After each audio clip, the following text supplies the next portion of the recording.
What if the person who loves you the most slowly becomes the one who controls your life? What if devotion, care, and responsibility begin to feel like pain instead of love? Today, we are going to explore one of the most emotional and thought provoking short stories in Indian English literature. A Devoted Son by Anita Desai. At first, this story seems to be about the perfect son, brilliant, respectful, successful, and obedient. But as we move deeper into the story, we discover something far more powerful. This story is about family duty, old age, loneliness, pride, control, and the painful misunderstanding between a father and a son. So stay till the end because this story leaves us with the question that still matters today. Can someone be truly devoted and still cause pain? Before we begin the story, let us understand about the author. A Devoted Son was written by Anita Desai, one of India's most respected and celebrated writers in English literature. She is known for writing stories that explore human emotions, family, relationships, loneliness, inner conflict, and social pressures. Instead of dramatic action, Anita Desai often focuses on what people feel inside. Her stories are deep, realistic, emotional, and psychologically powerful. She has written many important works and has been recognized internationally for her literary excellence. In A Devoted Son, she uses a simple family story to reveal complex truths about love, duty, and emotional suffering. Now students, let us meet the main characters of the story. Rakesh Verma, a brilliant, disciplined, hard-working young man who rises from a humble background to become a successful doctor. He is respectful, caring, and devoted to his family, but later becomes controlling without realizing it. Mr. Verma, Rakesh's father, a proud and traditional man who once enjoyed authority in the family. In old age, he becomes weak, lonely, dependent, and emotionally frustrated. Veena, Rakesh's wife, a simple and traditional woman chosen by his mother, she adjusts quietly into the household and follows family expectations. Bhatia, the elderly neighbor and friend of Mr. Verma, he becomes the father's listener and companion during lonely old age. Neighbors and family members. They represent society's admiration, jealousy, gossip, and judgment throughout the story. Now, let us begin with our story. The story opens with exciting news. One morning, the exam results are printed in the newspaper. Rakesh, barefoot and still wearing his pajamas, rushes to read the results at the garden gate. He checks the list, then he quietly walks into the veranda where his father is drinking tea. He bends down and touches his father's feet. His father smiles and asks if first division son. Rakesh softly replies, "At the top of the list, Papa, first in the country." Immediately the house explodes with joy. The family dances with happiness. Guests begin arriving. Garlands are brought, sweets are served, everyone congratulates the parents. Their sacrifices have finally been rewarded. Father's pride. Mr. Verma proudly tells every visitor, "Do you know what was the first thing he did? He came and touched my feet." For the father, this mattered even more than the result. His son was not only brilliant, he was respectful. The neighbors admire him, though some are secretly jealous. Not every family has a son like Rakesh. Rakesh's success continues. This was only the beginning. Rakesh continues his studies and earns his medical degree. He writes an excellent thesis and gains more recognition. Soon he wins a scholarship and goes to the USA for higher training. His family is proud beyond words, but after completing his work abroad, he returns home.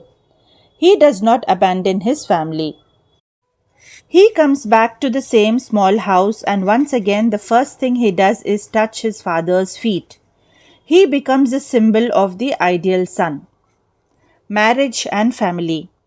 Rakesh's mother fears he may marry a foreign woman, but instead he agrees to marry the girl she chooses. Her name is Veena. She is traditional, calm, and adjusts easily into the family. Soon they have children.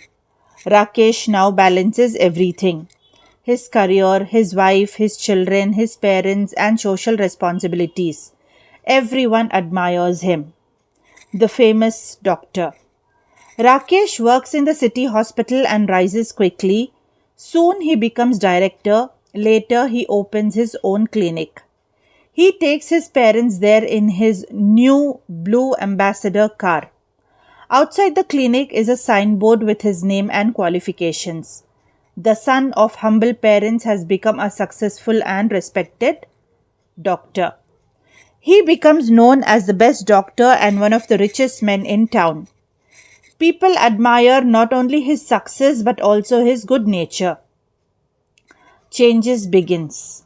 But success cannot stop time.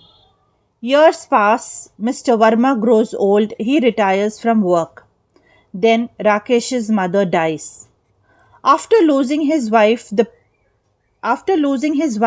and purpose in life, the old father begins to decline. He becomes weak, he complains of many illnesses. Sometimes he lies motionless on his bed, making everyone think he is dying. Then suddenly he sits up again. He wants attention, he wants importance, he wants to feel seen. The birthday incident. During one birthday celebration for the youngest grandson, the family suddenly thinks the old man has died. The party becomes silent, guests become mourners. Then suddenly the old man sits up again. After this, the family stops taking his dramatic behavior seriously. Only one person still remains attentive: Rakesh. The devoted son cares. Rakesh brings him tea every morning in his favorite brass tumbler. He reads the newspaper aloud. He arranges pillows for comfort. He takes him outside for fresh air. At night, he has the servants carry the bed to the lawn so his father can sleep under the stars. This seems like perfect devotion, and in many ways it is. But now, another side of the story begins. Rakesh is not only a son, he is also a doctor. Food becomes control. One day, Mr. Verma becomes sick after eating halwa with cream. Rakesh enters and says, "Family, no more halwa, Papa. At your age, you must be careful. If you want something sweet, have light kheer." The father is shocked. Why? Because now the son is commanding the father. Slowly, more food disappears. No sweets, no fried food, no rich meals, no betel leaves. Soon his meals become dry bread, boiled lentils, boiled vegetables, and plain food. For a doctor, this is healthy. For an old man whose pleasures are already fading, this feels like punishment. Secret rebellion. The old man secretly gives coins to his grandchildren. He asks them to buy jalebis from the shop. He wants sweetness. He wants one small freedom left. But he is caught. The children are scolded. Rakesh becomes angry. He says street sweets are unsafe and dangerous. Medically, he is right. Emotionally, the father feels humiliated. Complaint to Bhatia. Mr. Verma begins complaining to his neighbor Bhatia. He says, "My own son does not even give me enough to eat. He weighs my food. He refuses fried fish." Bhatia is shocked. To the old generation, denying food to a father seems heartless. Now the father sees Rakesh differently. Discipline becomes cruelty. Authority becomes tyranny. Care becomes control.